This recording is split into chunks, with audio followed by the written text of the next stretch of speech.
اعوذ باللہ من الشیطان الرجیم بسم اللہ الرحمن الرحیم قالوا یا لوط انا رسل ربک لن يصلوا الیک فاسر باہلک بقطع من اللیل ولا یلتفت منکم احد الا امرأتک انہ مصیبها ما اصابهم ان موعدهم الصبح الیس الصبح بقریب فلما جاء امرنا جعلنا عالیها سافلها وامطرنا عليها حجارة من سجیل منضود مسومة عند ربك وما هي من الظالمین ببعید۔ سورہ ہود آیات 81 سے 83۔ پچھلی آیات میں ہم نے یہ بات جانی کہ حضرت لوط علیہ السلام کے پاس ان کے مہمان آئے اور آپ کو اپنے مہمانوں کی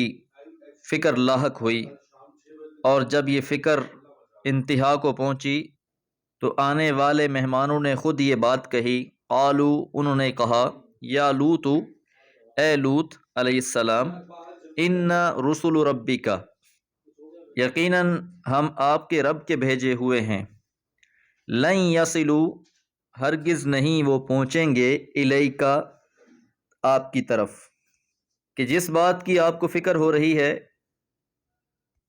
اس بات کو تو آپ دل و دماغ سے بالکل ہی نکال دیں، یہ ان کے بس کی بات ہی نہیں ہے کہ یہ اپنے ارادے کو پورا کر سکیں۔ فَأَسْرِ، پس آپ لے چلیں، بِأَهْلِكَ، اپنے اہل والوں کو، بِقِطْعٍ مِّنَ اللَّيْلِ، رات کے کسی حصے میں، وَلَا يَلْتَفِتْ، اور نہ متوجہ ہو، مِنْكُمْ، تم میں سے، احدن، کوئی بھی۔ التفات کہتے ہیں دائیں بائیں متوجہ ہونے کو۔ تو فرشتوں کی ہدایت یہ تھی کہ آپ پہلے تو بے فکر ہو جائیں، یہ کوئی نقصان پہنچا نہیں سکتے ہمیں، ہم آپ کے رب کی طرف سے بھیجے ہوئے فرشتے ہیں اور عذاب لے کر آئے ہوئے ہیں۔ رات کے اندھیرے میں ہی آپ اپنے گھر والوں کے ساتھ اس شہر کو چھوڑ کر چلے جائیے گا، اور جاتے ہوئے مڑ کر آپ نے نہیں دیکھنا، الا امرأتک، سوائے آپ کی بیوی کے، یعنی آپ کے اہل میں آپ کی بیوی نہیں ہے، وہ آپ کے ساتھ نہیں جائے گی۔ یاد رہے کہ حضرت نوح علیہ السلام کے قصے میں بھی ہم نے یہ بات جانی تھی کہ ایمان نہ لانے کی وجہ سے ان کے بیٹے کو اہل سے خارج کر دیا گیا تھا۔ یہاں پر حضرت لوط علیہ السلام کے بیوی کو ان کے اہل سے خارج کیا جا رہا ہے، اور ساتھ یہ بھی بتایا گیا، انہو، یقیناً وہ، مصیبہا، پہنچنے والا ہے اس خاتون کو بھی، ما اصابہم، جو ان کو پہنچے گا، یعنی جو نقصان اور ضرر پوری قوم کا ہونا ہے اس میں آپ کی بیوی بھی شامل ہے، اس کو بھی وہ عذاب آ کر رہے گا۔ ان، یقیناً، موعدہم الصبح، ان کا مقرر کردہ وقت صبح ہے،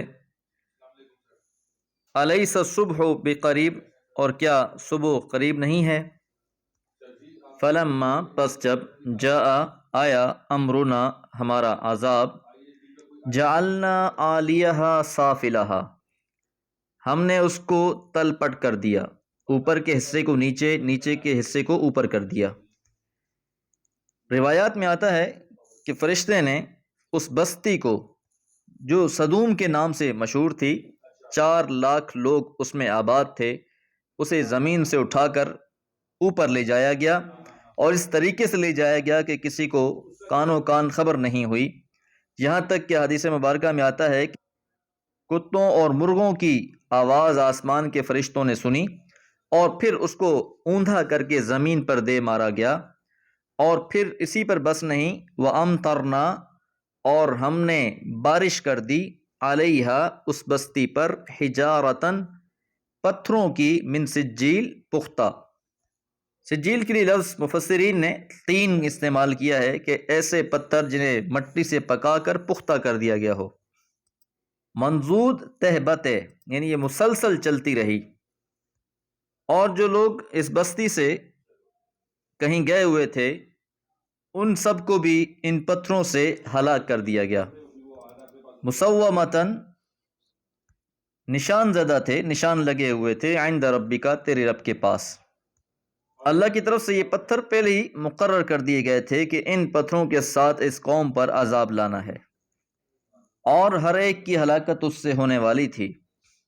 وما ہی، اور نہیں ہے یہ، من الظالمین، ظالموں سے بھی، ببعید، دور۔ جو بھی ظالم ہے اس تک اللہ کا عذاب پہنچ کر رہتا ہے اور اسے ہلاک کر دیا جاتا ہے اگر وہ اپنی روش کو درست نہیں کرتا۔ اور بعض مفسرین نے ہیا کا مرجع اہل قریش لیے ہیں، مطلب یہ ہے کہ لوط کی بستی قریش سے کچھ دور نہیں ہے، وہ اپنے سفر شام میں اس بستی سے گزرتے ہیں، اور اگر وہ ان بستیوں سے عبرت حاصل کریں گے تو بہت خوب، وگرنہ ایسا عذاب ان کو بھی ہلاک کر سکتا ہے، یہ بستی بھی کوئی اس سے دور نہیں ہے۔ تو بہرحال جس طرح یہ بتایا گیا کہ اصل مقصود تو ان واقعات سے اہل مکہ کو ہی تنبیہ کرنا تھا، تو سمجھا دیا گیا کہ اگر تم لوگ اپنی روش سے باز نہ آئے، رسول کی مخالفت سے باز نہ آئے، اور اگر تم نے سر تسلیم خم نہ کیا، تو تمہارا بھی وہی حال نہ ہو جائے جو اس بستی والوں کا ہو گیا تھا۔ اللہ تعالیٰ سے دعا ہے اللہ تعالیٰ قرآن مجید کو ہمارے دلوں اور آنکھوں کا نور بنا دے۔ وما علیہ الا البلاغ۔ اعوذ باللہ من الشیطان الرجیم، بسم اللہ الرحمن الرحیم۔ وَإِلَى مَدْيَنَ أَخَاهُمْ شُعَيْبًا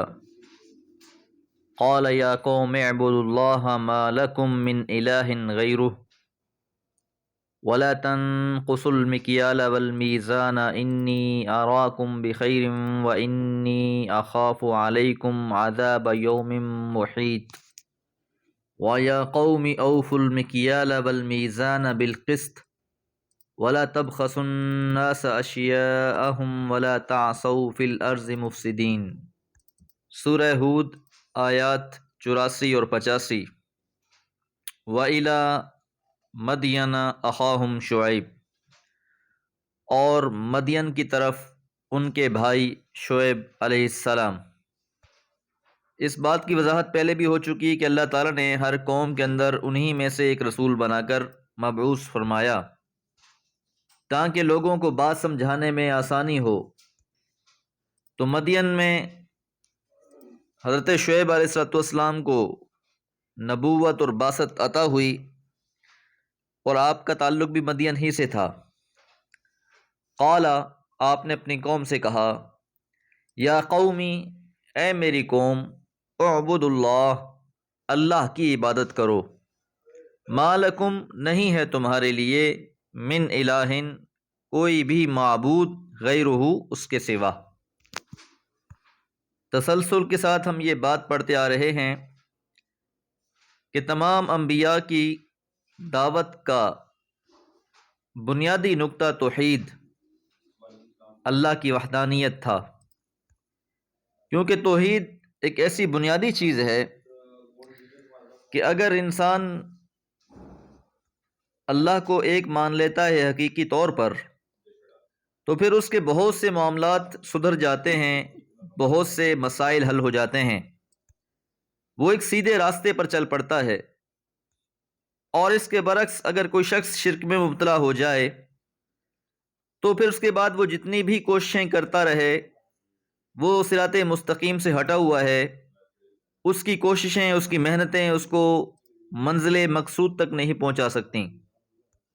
تو حضرت شعیب علیہ السلام نے بھی اپنی قوم سے یہی کہا کہ اللہ کے علاوہ کوئی معبود نہیں ہے کہ جس کی عبادت کی جائے۔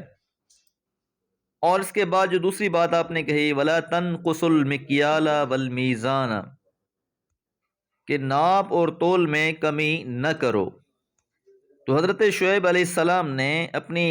دعوت کا آغاز فرمایا اور پھر اپنی قوم کی اس برائی کی اصلاح کی طرف توجہ فرمائی جو پوری قوم میں نہ صرف یہ کہ عام ہو چکی تھی، بلکہ وہ برائی کے بجائے ہنر اور قابلیت اور اسے صحیح سمجھنے لگے تھے۔ ان کی قوم اہل مدین تجارت پیشہ قوم تھی، اس وجہ سے ان کا فساد سب سے زیادہ اسی میدان میں ابھرا کہ وہ ناپ اور تول میں کمی کرنے کے بہت ماہر ہو گئے تھے۔ بلکہ اس کام کو پیشہ ورانہ ہنر بنا لیا گیا تھا۔ اس فن کے ایک سے ایک بڑھ کر ماہران پیدا ہونے لگے، اور کسی کے اندر اس بات کا احساس باقی نہ رہا کہ یہ ترقی اور کامرانی کی راہ نہیں ہے بلکہ فساد فی الارض کی راہ ہے۔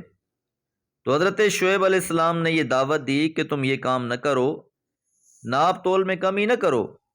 اور اس حالت میں کہ جب اللہ تعالیٰ نے بہت کچھ دے رکھا ہو، اس لیے فرمایا انی اراکم، اور میں دیکھتا ہوں تم کو، بخیر، فارغ البالی کی حالت میں، کثرت مال کی حالت میں، کہ تم پر خوشحالی ہے، کوئی ایسی مجبوری نہیں، مال کی فراوانی ہے، تو اس صورت حال میں تو تمہیں اللہ تعالیٰ کا شکر گزار بننا چاہیے تھا۔ وَإِنِّي، اور یقیناً میں، اخافو، ڈرتا ہوں، علیکم، تم پر، عذاب یوم محیط، گھیر لینے والے دن کے عذاب سے، یعنی ایسا عذاب کہ جو پھر گھیر لے، پھر اس میں اس کے گھیرے سے کوئی بھی بچ نہ سکے۔ جس طرح کی پچھلی قوموں کے بارے میں ہم نے یہ بات جانی کہ ان کے نام و نشان تک مٹا دیے گئے۔ وَيَا قَوْمِ، اور اے میری قوم، أَوْفُوا الْمِكْيَالَ وَالْمِيزَانَ بِالْقِسْطِ، اوف المکیال، ناپ کو پورا کرو، والمیزان، اور تول کو بھی پورا کرو، بالقسط، انصاف کے ساتھ۔ قسط کے معنی عدل و انصاف کے ہیں، یعنی ناپ ہو یا تول، دونوں میں پورے عدل و انصاف کو مد نظر رکھو، اور لوگوں کے ساتھ ان کی چیزوں کی ناپ تول میں کوئی ناانصافی اور کمی نہ کرو۔ ولا تبخسوا الناس، اور تم حق تلفی نہ کرو لوگوں کے ساتھ، اشیاءہم، ان کی چیزوں میں، ولا تعثوا، اور نہ چلتے پھرو اور نہ ابھرو، فی الارض، زمین میں، مفسدین، فاسد بن کے، فساد کرنے والے بن کر۔ زمین میں بڑھنا ہے تو خیر اور اصلاح، عدل اور انصاف کے حامل اور علم بردار بن کر بڑھو، اس کے عدل اور قسط کو درہم برہم کرنے والے، اور اس کی زمین پر فساد برپا کرنے والے بن کر نہ بڑھو،